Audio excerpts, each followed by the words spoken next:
Convocado que estamos para, nesta quarta-feira, às 11 horas, em sessão do Congresso, deliberarmos sobre um tema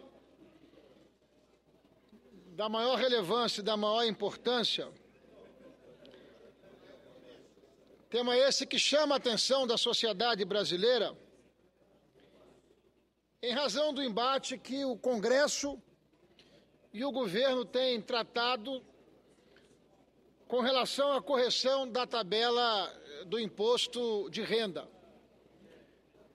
Essa votação se dará amanhã em sessão do Congresso às 11 horas.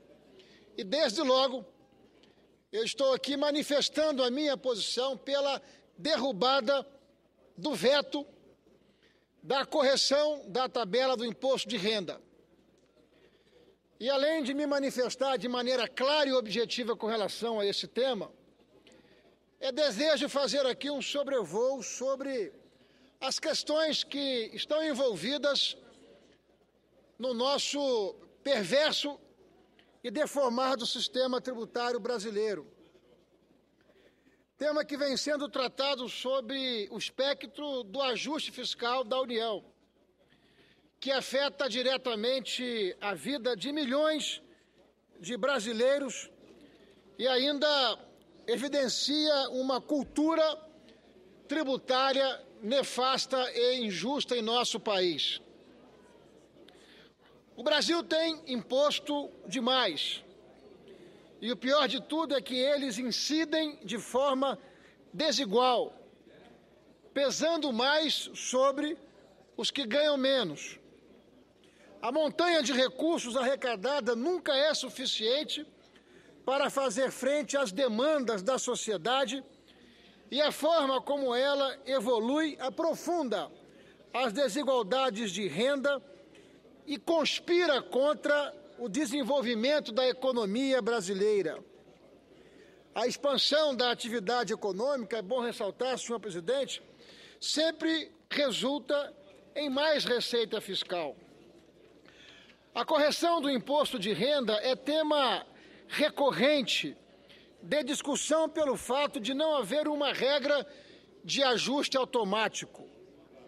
Desde a estabilização da moeda em 1995, não apenas este governo, mas todos os governos se utilizaram da defasagem da correção da tabela do imposto de renda como uma forma fácil de financiar seu caixa e, por consequência, de elevar a carga tributária que já beira os 40% do produto interno bruto.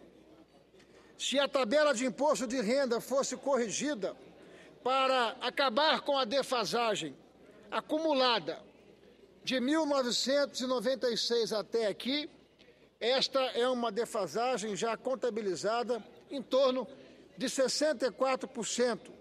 A faixa de isenção, ou seja, o limite que o trabalhador não deveria pagar o imposto de renda e está pagando, ou seja, os trabalhadores que ganham até R$ 2.933 não deveriam estar pagando imposto de renda, em vez dos atuais 1.788.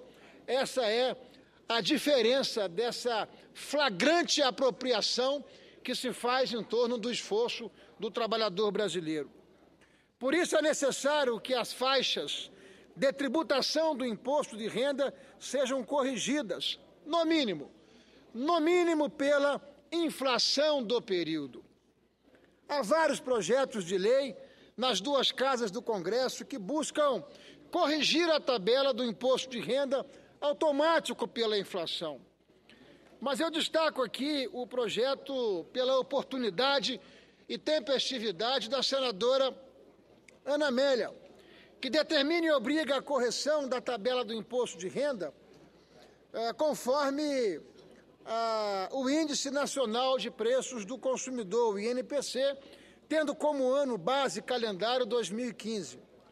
A elevação da carga tributária disfarçada, que se faz pela não correção da tabela do imposto de renda, se dá em ambiente de recessão econômica, o que deve agravar a retração do consumo e dos investimentos das famílias, que, em última instância, impactará negativamente a atividade econômica e o nível de emprego em nosso país. A notícia seguramente é péssima para as famílias, que estão mais endividadas e sofrendo com juros mais elevados. Mais impostos significa menos disponibilidade de recursos para honrar compromissos financeiros crescentes, no momento em que o Banco Central recolocou a taxa básica de juros na liderança mundial.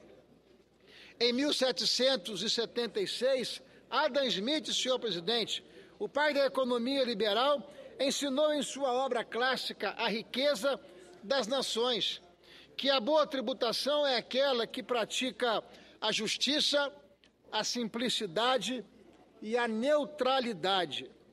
Desde aquela época, muitos países têm tentado alcançar essa meta, com reformas pontuais que nunca agradam ao conjunto dos contribuintes. A reforma tributária, que há mais de 2 décadas é objeto de discussão no Congresso, com a promessa de promover a justiça tributária e a simplificação dos impostos, sempre esbarra em dificuldades conjunturais e divergências entre as unidades federativas. Cada parte afetada sai em defesa de seus interesses e de suas necessidades, sem levar em conta os impactos do sistema tributário e, sobretudo, os impactos diretos no bolso do cidadão. Nesse cada um por si, todos saem perdendo, sobretudo a maioria da população formada por assalariados. Embora exista grande consenso em torno do que está errado com o sistema, falta massa crítica para consertá-lo em nome da cidadania brasileira. Quero contribuir para esse debate, indo além da questão do reajuste das alíquotas do imposto de renda, na direção de conceitos mais justos, de tributação e em defesa do interesse maior do país. A arrecadação de impostos não para de crescer, mas também de forma perversa sobre os trabalhadores, a incidência. Isso se deve à incapacidade crônica dos governos em cortar gastos e brigar pelo aperfeiçoamento da tributação. Os tributaristas não cansam de nos alertar que, não é de hoje, os governos passaram a se dedicar a arrecadar o que gasta, quando deveriam se preocupar em gastar com aquilo que vai arrecadar. O esforço para se atingir percentuais de superávit primário, que nada mais é do que a economia para pagar os juros da dívida pública, acumulada nos anos anteriores, é um avanço. E é bom que se diga que quando você estabelece essa meta a ser alcançada, significa que você está honrando os compromissos que você assumiu e contratou. E quando você faz isso, você reduz a sua dívida, você reduz os seus encargos financeiros, de modo que você possa ter mais recursos para ampliar a capacidade de investimentos, de modo a prover a sociedade de políticas públicas reclamadas e inadiáveis. Mas o equilíbrio ideal entre receita e despesas precisa ser mais ousado e mais abrangente para a forma do Estado brasileiro arrecadar de forma mais justa, mais simples e mais neutra. Cabe aqui o alerta dado pelo americano Kenneth Arrow, Prêmio Nobel de Economia. Governos nunca quebram. Por causa disso, eles quebram as nações. Adam Smith assentou há séculos o princípio da progressividade, segundo o qual o sistema tributário é justo quando todos, desde o mais pobre ao mais rico, contribuem em proporção direta à sua capacidade de pagar. Quem ganha mais deve contribuir com uma parcela maior e vice-versa. A maior injustiça do sistema tributário brasileiro é, então, que boa parte dos impostos não é cobrada de forma progressiva. Segundo o Instituto Brasileiro de Planejamento Tributário, mais de 60% da arrecadação nacional é indireta, pois vem do faturamento das empresas e do salário dos funcionários. Nos países desenvolvidos, essa proporção não passa no teto de 40%. Esses valores recolhidos são repassados integralmente aos preços dos produtos e serviços. Nessa toada, quem tem mais condições financeiras acaba contribuindo com uma parcela menor dos rendimentos. Essa tributação é injusta, também pouco transparente. Se observarmos os impostos diretos, que recaem diretamente sobre a renda ou o patrimônio dos trabalhadores e dos investidores, perceberemos uma progressiva contida na forma de se cobrar o imposto de renda da pessoa física. De novo, são justamente os mais pobres que mais contribuem para custear os serviços públicos em nosso país. Temos, pois, um sistema tributário concentrador de renda no Brasil, com o Estado taxando proporcionalmente os mais pobres. O tamanho de nossa carga tributária, próxima de 40% do nosso PIB, é o dobro da imposto, é um dobro, senhor presidente, senhoras e senhores senadores, daquela que foi imposta por Portugal nos tempos da Inconfidência Mineira. E comparável à de países escandinavos, é sim um problema e um desafio a ser superado em nosso país. Senhoras e senhores senadores, apesar de já ter um dos mais pesados, complicados e irracionais sistemas tributários do mundo, o Brasil parece não perder qualquer oportunidade para impor sacrifícios ainda adicionais aos contribuintes brasileiros. Segundo o levantamento do IBPT, os trabalhadores brasileiros trabalharam 5 meses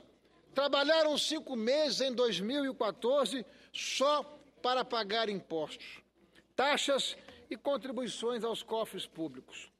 Agora, senhor presidente, senhoras e senhores senadores, quando o Congresso brasileiro tenta, ao menos, barrar um dos vários avanços do leão sobre o bolso do povo, sobretudo com aqueles de menor renda, abre-se a oportunidade à reflexão. A correção da tabela do imposto de renda pela inflação oficial é o mínimo a de se fazer para evitar uma injustiça tributária que se perpetua governo após governo. Sem corrigir essa distorção, mais cidadãos engrossarão a fila de cobrança do imposto de renda a ser cobrado ainda mais de quem ganha menos.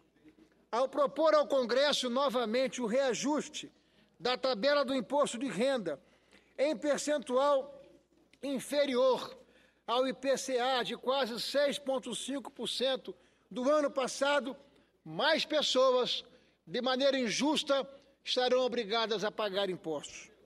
Com o reajuste proposto pelo governo de 4,5%, ficaria isento quem recebe até R$ 1.868 por mês. Com a proposta do governo, senhor presidente, de 6,5%, dando apenas a correção automática da inflação que corrói o poder aquisitivo do trabalhador brasileiro, esse valor seria de R$ 1.903.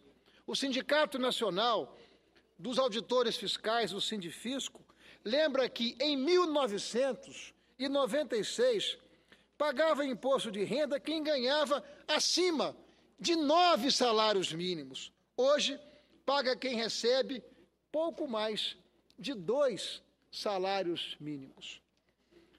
Há 4 anos, o governo vem reajustando a tabela do imposto de renda abaixo da inflação. No ano passado, tentou aprovar os 4,5%, mas o Congresso aprovou um reajuste de 6,5%. A presidente Dilma vetou, mas acredito que o veto deverá ser derrubado pelo Congresso brasileiro, que não terá outro caminho que não se alinhar, que não se conectar, que não dialogar com a sociedade brasileira em torno dessa que seria, ou que será, quero crer, uma medida justa e adequada para que nós possamos reparar o contribuinte brasileiro. Não há como ter um comportamento diferente, senhor presidente.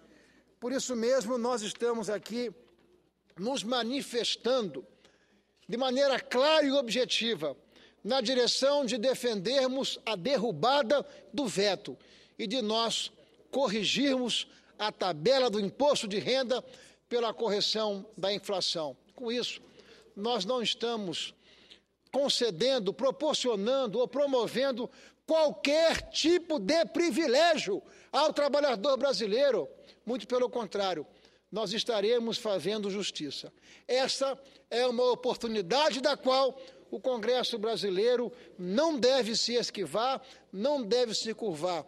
Por isso mesmo é que nós estamos defendendo com convicção a derrubada do veto e nós estamos propondo que os senadores e que os deputados federais possam se conectar com aquilo que é justo e possam fazer a correção, pelo menos, senhor presidente, pela inflação de 2014. É a manifestação que gostaria de deixar na tribuna do Senado nesta noite, senhor presidente, senhoras e senhores senadores. Obrigado, senador Ferraço.